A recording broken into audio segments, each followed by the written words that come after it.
नमस्कार भक्तों, कैसे हैं आप। दोस्तों, आज हम आपको एक और ऐसे ही पौराणिक कथा के बारे में बताने वाले हैं हमारी होली एजुकेशन की इस वीडियो के माध्यम से।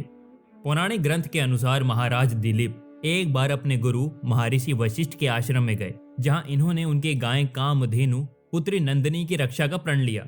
वो नंदिनी को लेकर वन गए, जहां पर नंदिनी ने उनकी परीक्षा लेने के लिए एक माया सिंह को उत्पन्न किया। उस सिंह ने नंदिनी पर आक्रमण किया, जिसकी रक्षा के लिए महाराज दिलीप ने उस सिंह पर अनेक बाण चलाए, किंतु सारे व्यर्थ हुए। तब उस सिंह ने कहा कि मुझे वरदान प्राप्त है कि कोई भी अस्त्र शस्त्र मुझे हानि नहीं पहुंचा सकता। आज इस गाय को मेरा भोजन बनने से कोई नहीं बचा सकता। तब महाराज दिलीप ने उनसे कहा कि वो उसे खा ले, किंतु नंदिनी को छोड़ दे। उस माया सिंह ने उनकी बात मान ली और दिलीप उनका भोजन बनने के लिए भूमि पर बैठ गया। तब उनकी गौ भक्ति से प्रसन्न हो नंदिनी ने उन्हें एक परम प्रतापी पुत्र का वरदान दिया। उसी वरदान स्वरूप महाराज दिलीप की पत्नी सुदीक्षणा के गर्भ से महाप्रतापी रघु का जन्म हुआ। उन्होंने महर्षि वशिष्ठ से समस्त विद्याओं को प्राप्त कर लिया। संसार के समस्त दिव्यास्त्र उनके अधीन हो गए। ऐसा कहा गया है कि उनके पास स्वयं नारायण अस्त्र भी था। कुछ समय बाद महाराज दिलीप ने अपने पुत्र रघु को अयोध्या का राजा बना दिया और स्वयं वानप्रस्थ चले गए। महाराज एक सम्राट के रूप में अपने पिता से बढ़कर निकले और उन्होंने संपूर्ण विश्व में अपने राज्य की पताका फैला दी और पृथ्वी पर अपना एक क्षत्र राज्य स्थापित कर दिया। कई सहस्त्र वर्षों तक शासन करने के बाद उन्हें संसार से विरक्त होना पड़ा और उन्होंने अपना सब कुछ दान करने का निश्चय किया। महर्षि वशिष्ठ के सुझाव पर उन्होंने विश्वजीत नामक एक महान यज्ञ किया और अपना समस्त धन, संपदा, आभूषण, पात्र, यहाँ तक कि राजसी वस्त्रों का भी दान कर दिया। वर्तंतु ऋषि के शिष्य कौत्स नामक ब्राह्मण कुमार उनके पास दान की आशा से यज्ञ स्थल पर आए और देखा कि महाराज रघु सब कुछ दान कर चुके हैं, तो वे वापस जाने लगे। एक ब्राह्मण को इस प्रकार वापस जाता देखकर महाराज रघु ने उन्हें रोका और उनके आने का प्रयोजन पूछा। तब कौत्स ने कहा, हे महाराज, मैं आया तो यहाँ दान की आशा से ही था, किंतु आपने अपना सर्वस्व दान कर दिया है और इसी कारण आपको मैं किसी दुविधा में नहीं डालना चाहता। ये सुनकर महाराज रघु ने कहा, हे ब्राह्मण कुमार, मेरे द्वार से एक ब्राह्मण दक्षिणा लिए बिना लौट जाए तो इससे मेरे उज्जवल कुल पर कलंक लगेगा।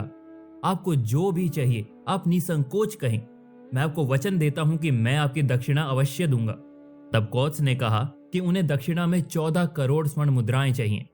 एक ब्राह्मण को इतना धन मांगता देख रघु आश्चर्य में पड़ गए और कहा, हे ब्राह्मण कुमार, आप मेरे अतिथिशाला में 3 दिन तक रुकिए।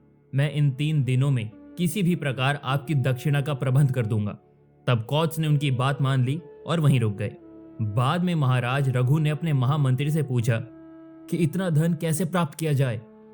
तब महामंत्री ने कहा कि हे महाराज, आपके विश्वजीत यज्ञ के लिए संसार के सभी राज्य पहले ही कर दे चुके हैं, जिसे आपने दान कर दिया। अब उनसे पुनः कर मांगना न्याय नहीं है। तब महाराज ने कहा कि यदि ऐसा है तो मैं देवताओं के कोषाध्यक्ष कुबेर से कर लूंगा। तब महामंत्री ने पूछा कि वो तो देवता हैं, उनसे कर कैसे लिया जा सकता है।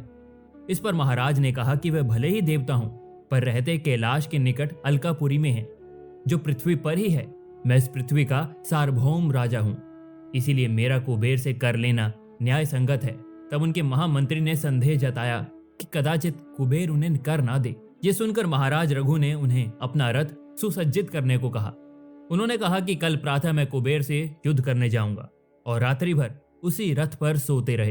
प्रातः जब वे कुबेर पर आक्रमण करने के लिए निकलने वाले थे तो उनके महामंत्री ने उन्हें सूचित किया कि महाराज, जहां तक दृष्टि जाती है भूमि स्वर्ण मुद्राओं से भरी दिखती है। तब महाराज रघु समझ गए कि यक्षराज कुबेर ने उनका मान रख लिया। उन्होंने कुबेर का आभार व्यक्त किया और 14 करोड़ स्वर्ण मुद्राएं कौत्स के साथ भिजवा दी। उस दिन एक बार फिर से उनका प्रताप त्रिलोक ने देखा।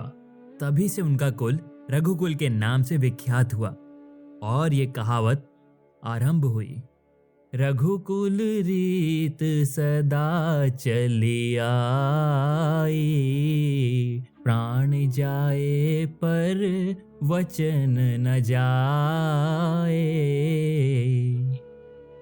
रघुकुल रीत सदा चली आई, प्राण जाए पर वचन न जाए। महाराज रघु के पुत्र महाराज अज, महाराज अज के पुत्र महाराज दशरथ, महाराज दशरथ के पुत्र श्री राम, भरत, लक्ष्मण एवं शत्रुघ्न थे। इस प्रकार महाराज रघु श्री राम के परदादा थे। तो दोस्तों, इस कहानी के बारे में आपकी क्या राय है, हमें कमेंट करके ज़रूर बताएं। और दोस्तों, अगर आपको ये वीडियो पसंद आया हो तो वीडियो को लाइक करो, शेयर करो और ऐसे ही मज़ेदार वीडियोस को देखने के लिए हमारे फेसबुक पेज को फॉलो करो और हमारे यूट्यूब चैनल को सब्सक्राइब करके बेल आइकन दबाना ना भूलना।